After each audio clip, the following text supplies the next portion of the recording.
welcome to We the People, the National Finals Challenge. Congratulations on your achievement. You've overcome a lot of difficult circumstances to be here today. I'm Dave Adler. I'm president of the Alturas Institute and adjunct faculty, member of the law school at University of Idaho. It's always a pleasure to participate in this national competition, and I look forward to the conversation we're going to have with you today. And my colleagues will introduce themselves. I'm Donald Rogers. I teach history at Central Connecticut State University. I'm involved with We the People for many years, and I know how tough it is to get to the national final. So you can be really proud that you're on the competition this year, and especially under our circumstances. Very much look forward to hearing what you have to say. I was going to say good morning, but since you're on the East Coast, it's good afternoon. My name is Dan Taubman. I'm a senior judge on the Colorado Court of Appeals in Denver, Colorado.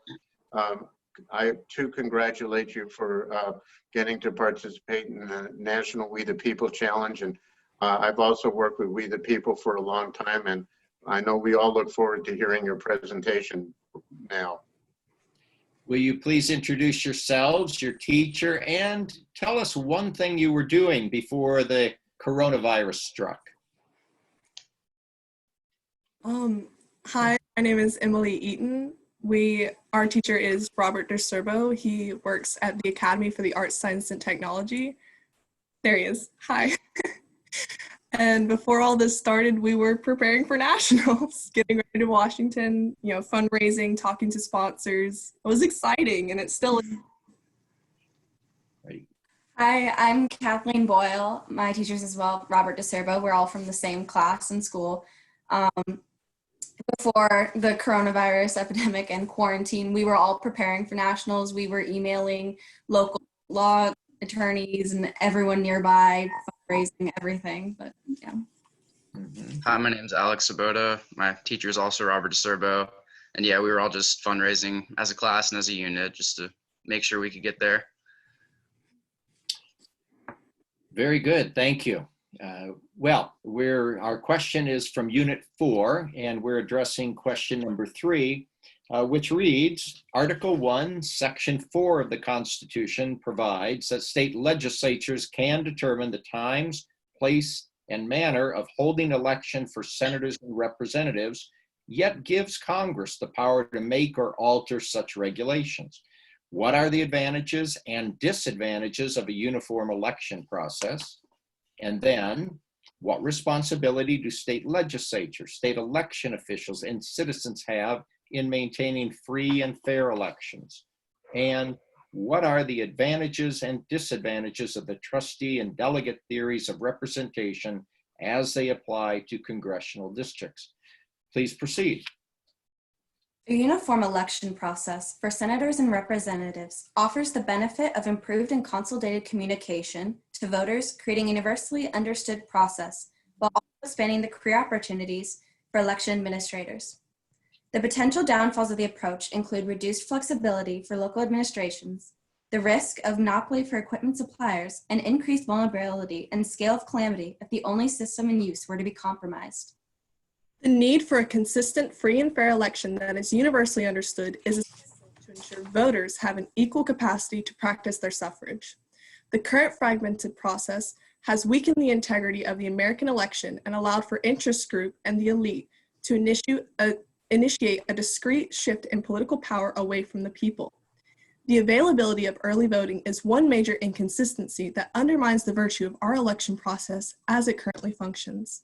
The process for altering the time frame for voting in each state has customarily been a rigorous process, but following the verdict of Shelby County v. Holder, states no longer require federal approval for changes to voting laws under Section 5 of the Voting Rights Act of 1965.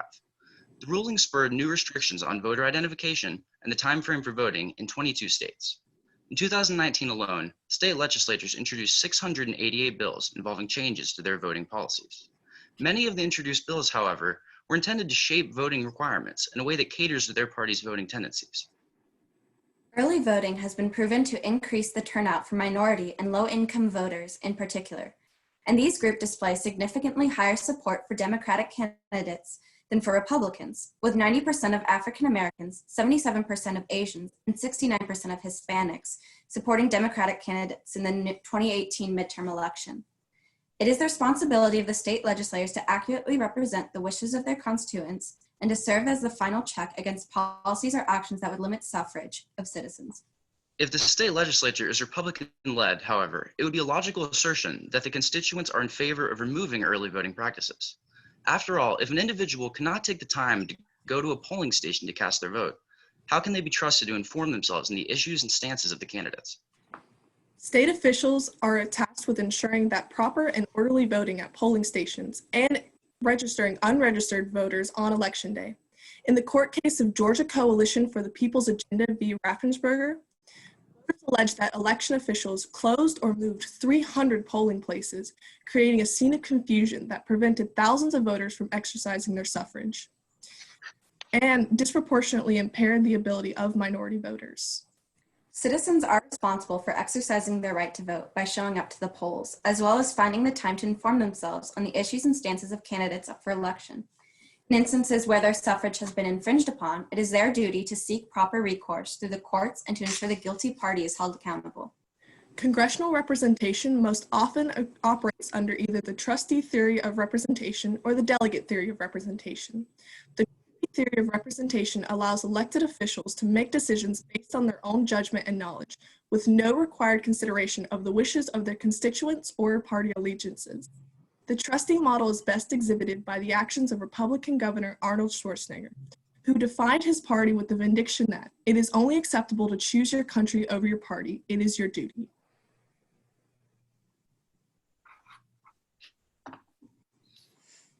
Good. Thank you. Thank you very much for your presentation. We now have some questions for you and look forward to a nice exchange.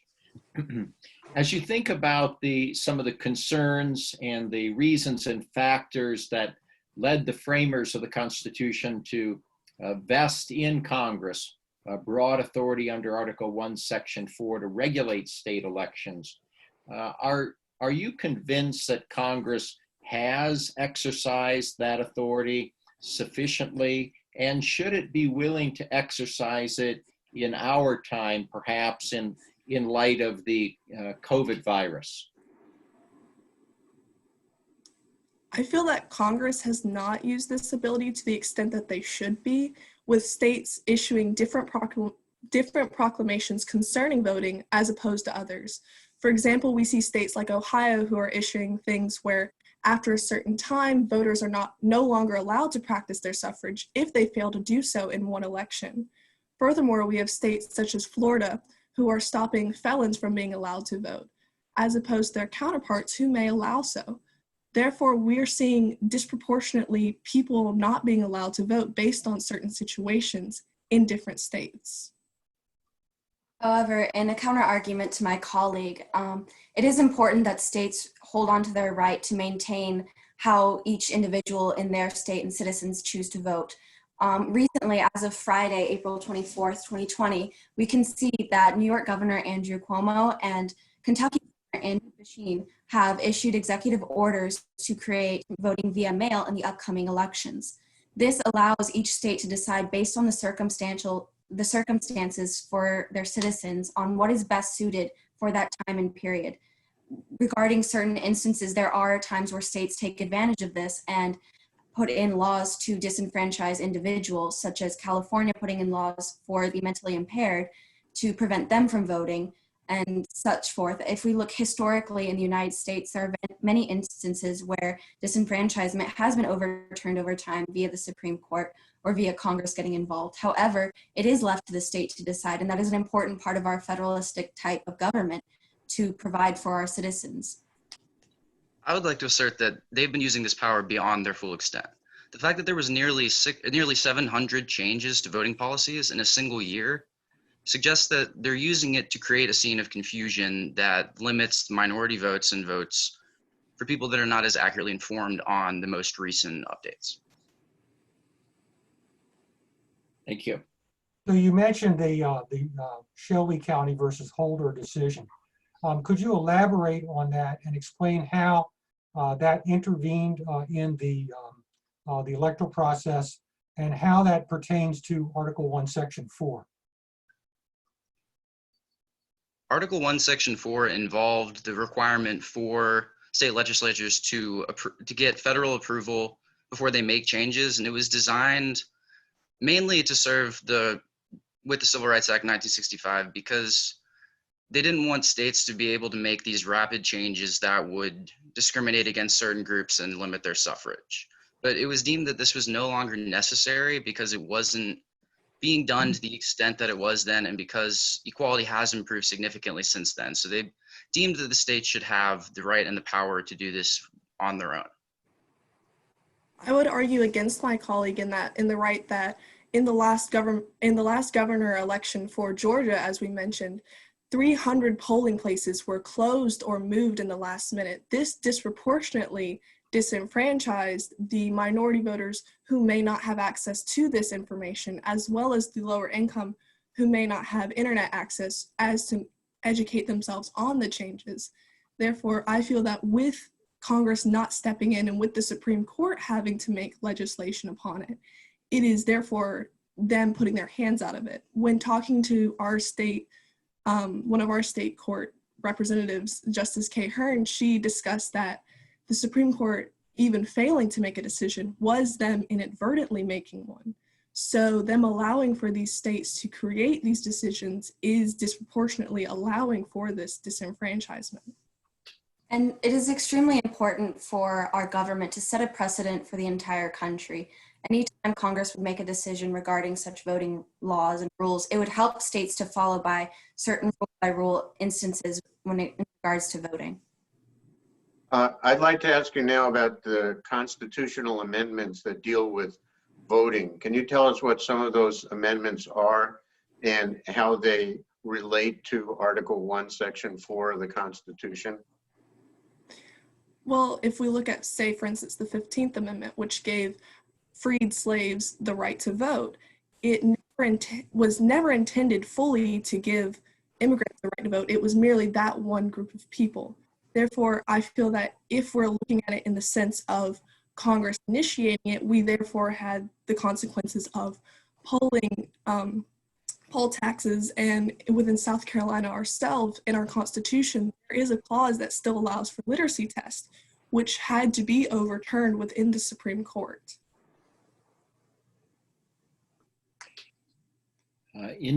Given your review of these topics, do you believe that there have been some groups in American history, racially, demographically, for example, that have been disenfranchised by state procedures?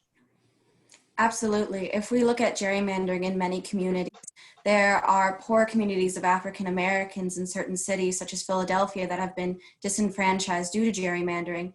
And a lot of times it is in regards to the political parties that they're affiliated with or vote for. Time. Thank you. I know you are on your way to another terrific answer. I'm sorry we didn't have time to explore that.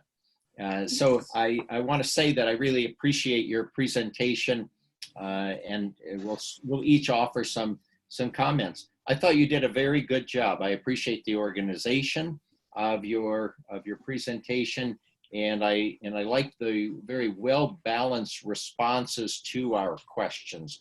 I thought that was very well done. For example, you were able to very nicely provide the argument for congressional intervention, that is regulation of state elections, by pointing out some events in history. I appreciated on that score that you were able to invoke Governor Cuomo, for example, and ballot by mail, that you also invoked the actions by the governor and legislature in Georgia that resulted in polling discrimination. And then you balanced that by saying that you thought that Congress may have exercised its authority too frequently and created some confusion. So I thought whatever your own personal views are, I think that you handled that question very well as a team.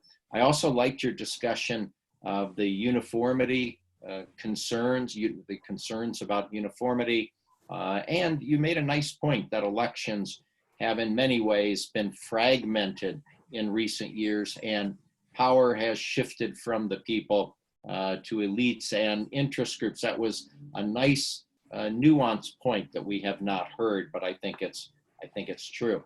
So on the whole, let me commend you for a job well done, and my colleagues will have some comments as well. I echo the remarks of Mr. Adler. I thought you answered each part of the question very well. I thought, particularly, I thought the point about interest groups was a very good insight. And not only do we see states sometimes acting in arguably an irresponsible way, but you probe behind the scenes to look at what's the reason for that. And it's because of the transformation of our political process. And so I thought that was an excellent insight. I thought you were very responsive to the questions that we leveled at you. And I thought your answers were very good. I mean, each person on almost all of our questions had something to add to your responses. And I thought your answer to my point on Shelby County was very good. You gave a good answer on that sort of response to the Voting Rights Act. If I'd had a follow-up chance for a follow-up, I would have asked you, how much did that affect the bigger scheme of things? I mean, that seems like a pretty narrow case. Did that substantially impair the power of Congress to intervene and strengthen the states? But overall, very, very methodical, mature, reflective presentation. I echo the comments of my colleagues. I think you did a nice job responding to the questions that we asked, and also in your opening statement. And in your opening statement, I particularly liked your discussion of the Shelby County case and the effects that resulted after the case was decided, and how there were various measures either enacted or proposed to restrict voting rights in 22 states throughout the country. When I asked you about the constitutional amendments, you mentioned the 15th Amendment and you mentioned poll taxes. I would have liked to have heard a little bit more about other amendments, like the 19th Amendment, which gave the right to vote to women, and the 26th Amendment, which applies to you or shortly will, which gave the right to vote to 18-year-olds. And I think when we're looking at the larger picture of voting rights, the constitutional amendments regarding voting are an important consideration. When we talked about, when Professor Adler asked you about gerrymandering, I think your example of Philadelphia was good. You might have mentioned that there was a Pennsylvania Supreme Court case that said that partisan gerrymandering under the Pennsylvania Constitution was impermissible. And so that would have been something that could have added to your presentation. But otherwise, I think you did a really nice job answering all parts of the question and responding to our questions. So congratulations to all of you. You're a very well trained team, and that's a great credit to your teacher. So let's give your teacher a nice round of applause, and everybody, judges, let's give some nice applause to these students for a very impressive performance. Thank you. Good luck the rest of the way. Take care. Thank you. Thank you. Thank you.